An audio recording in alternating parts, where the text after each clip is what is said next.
Okay, we're gonna go after Thon. Hope probably the final fight of the entire game. It, yeah. Are you prepared to the trip to Elysius? I think I am. I can't see us getting more powerful weapons. We have the best armor we can hope for. We have hell healing. We have combat-wise. I don't see us getting a much lot better.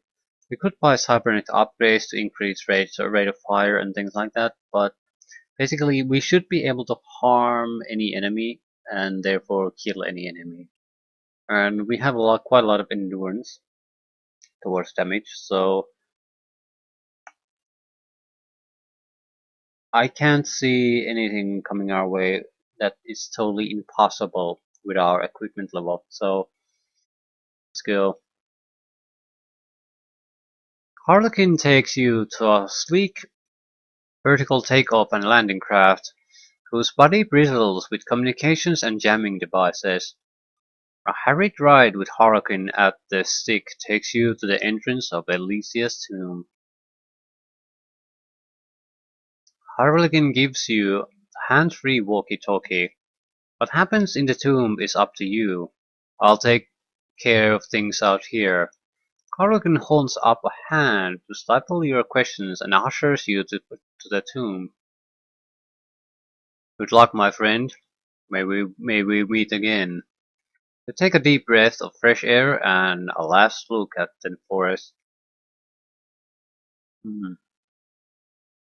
Nodding to Harlequin, you turn and walk into the tomb's antechamber, noticing that the stone doors were literally ripped from the entrance.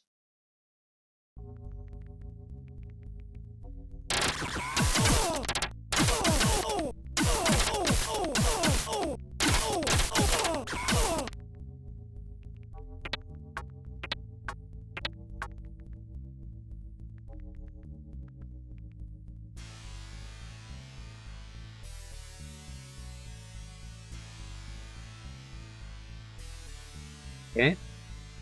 Is that it?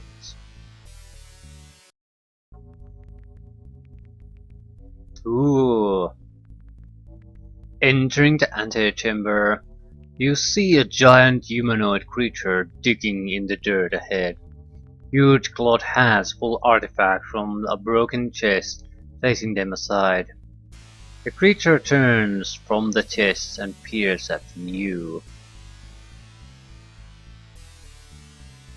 Am I imagining it, or does he have some kind of pope hat? Ridiculous looking hat. You have arrived in time to witness the birth of a new era. Kneel, slave. You feel something reach into your mind and force you towards the ground. I am Thon, new ruler of this world. With the powers of this tomb, all will kneel to me. The unseen iron grip begins to diminish, and once again you are in control of your actions. What's happening? My power is fading.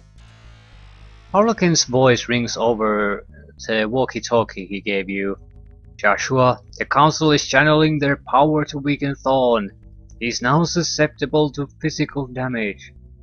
It's all up to you now, Joshua. Let him have it. Letting him have it, I guess.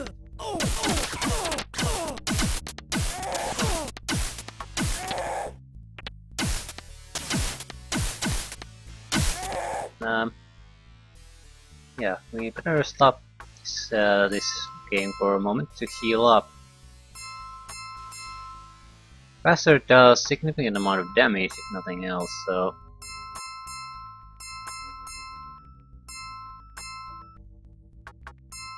Yeah, don't mind us. Just healing in the middle.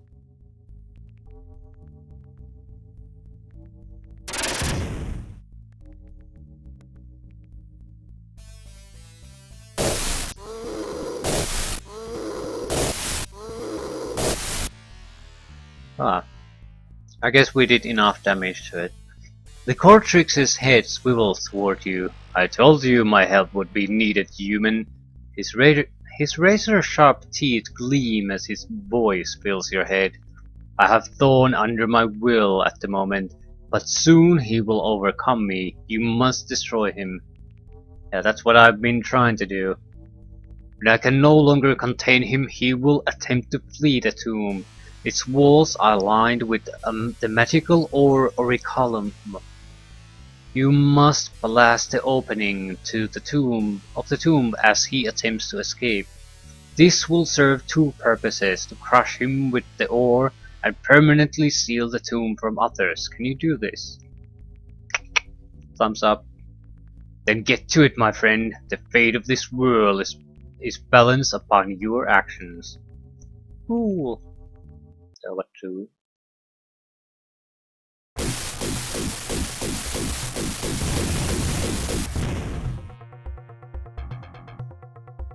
As the tomb seals shut, you feel a darkness wash away from your mind. You wonder, can it be true? Is Thon really defeated now that his corporeal form is destroyed? When the dust settles, Harlequin contacts you via a walkie-talkie. You did it, Joshua. Elysia's power and secrets are once again at rest. All of Seattle is forever in your debt. That said, you feel a wave of exhaustion envelop you. It's over. For now.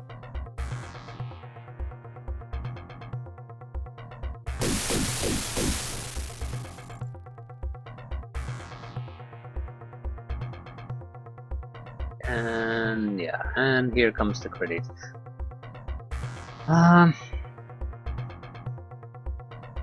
Yeah, Shadowrun. I have mixed feelings about this game. On the other hand, it is an amazing game. I mean, really stands out. It's quite a lot of role-playing aspects to it. There's nothing really retarded that pops into mind when thinking about the story and the options. You have basically an entire game and then a new game with the Matrix adventures. You have a huge amount of money coming in after you get past the start, but you also have a game that has a huge amount of stuff to buy. So even if you play through the game, at no point did I feel I have too much money. There was always stuff to buy, and much more so than I was willing to grind money for anymore. So that's a rare thing to see. Usually when you play a role-playing game, you basically don't give a shit about money or earning money or trading or bartering skills, because you have more money than you can ever realistically spend on anything useful. Here is a game where you desperately need more money, and the negotiation skills would probably been very useful. And there's nothing really wrong with the game besides grenades sucking. Different weapons, different variants on weapons, modifications to weapons. It's a very complex system there, and I don't particularly have gripes about that. The chance-based nature of the Matrix and some of the shittier things that the counter-intrusion programs can do to you are one of the most annoying things, but the game itself that's in there, it's a very good game. But the grinding. Sweet Jesus, the grinding. Why is there so much grinding in this game?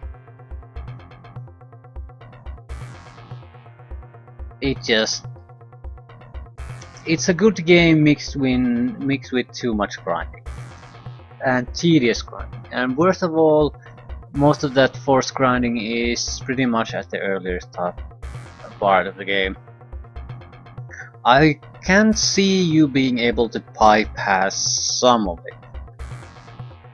Problem is, you'd have to pretty much know the game fully beforehand to know how to do it, where to go, which part of the story are playable with what you know, and which shops to go, which guns to go for, what's the best place to spend your karma points and all that. So while I guess that's somewhat of a relevant counter, it realistically applies to people who already have played through the game. So it's not something a new player can really take advantage of. So I don't see that. It doesn't really help. Even though the road is there, if you don't point it out to the player, well, he's just playing it for the first time, it's not going to matter at all. So, although I don't know what it would be, because even with the heavy armor we had, we dropped like flies at the final fight. So, I don't know. I guess that could be doable as long as you just have an ability to heal with one of the guys, and you'll be set more or less. Definitely a lighter armor would have sufficed there, I think. So you don't have to have 100,000 spent on your characters to be able to do that. But still, too much grinding. Probably for the couple of first hours, that's most of what you do. You figure out ways, more efficient ways to grind. That's it. And I knew that the Matrix was the best way to make money. If you don't know that, you could waste a lot of time doing a lot of tedious escort missions, go into the corporate buildings to do things, and they're always troublesome because of the corp security is actually fairly dangerous. So it's not something that's doable until you have already a huge chunk of money you have invested in equipment, in addition to having a huge amount of karma to able to get your skills up. So there just aren't good ways to earn money at the earlier games. So it's more grindy than it really should be, and it's a real turn off. Even though I like the game at the build that's beneath that, I think that's a good solid game. It does detract from the enjoyment of this game quite a bit, since you are forced to waste a couple first hours of playing the game doing pretty much the most tedious things imaginable so you can actually get into the game. I think the experience would have been better if you just cut those couple of hours away from the length of the game and just have a more solid overall experience that's a bit shorter. I think nothing really negative would have happened to the game. If anything, it probably would have been more positively received. But overall, I still think it's a good game, but I don't want to go back to doing the grinding, so there's very little reason to replay this. Probably, while it is a role-playing game, it's more of a... There's a very limited number of paths you can take, and the biggest decision you can probably make is to choose a different archetype. So play a mage, play a warrior instead. Probably would be a better choice, because you can always hire a hacker, and the elven female was a very good hacker to begin with. And you could have just developed her instead of your own character. The problem there would have been how do you get the first 10,000 initial funds to buy her. But after that, yeah, no worries. But yeah, good game, but in order to get to that good game, you have to endure a very long and tedious amount of grinding. So, mixed feelings. It's another one of those games I can see if one looks at this through nostalgic glasses and see that was a great game. I could totally agree with that. This is a good game. But I can also see someone coming up to me and say, yeah, I played that. It was a piece of shit and I never played through it. I can see perfectly well that happening, because the early game experience is really weak. But yeah, I still like it. Probably because now the grinding parts are already behind me, so it's easier to give them that little less emphasis on how do you feel about the game at this point, because the closer you get to the end, the tighter the game becomes, and you're more involved in actually playing the game and the story instead of grinding. But I still remember how tedious and aggravating it was to go through the grinding parts. So it is definitely a bad experience, and even though it ends up with a lot more positive note, it's still a mixed bag.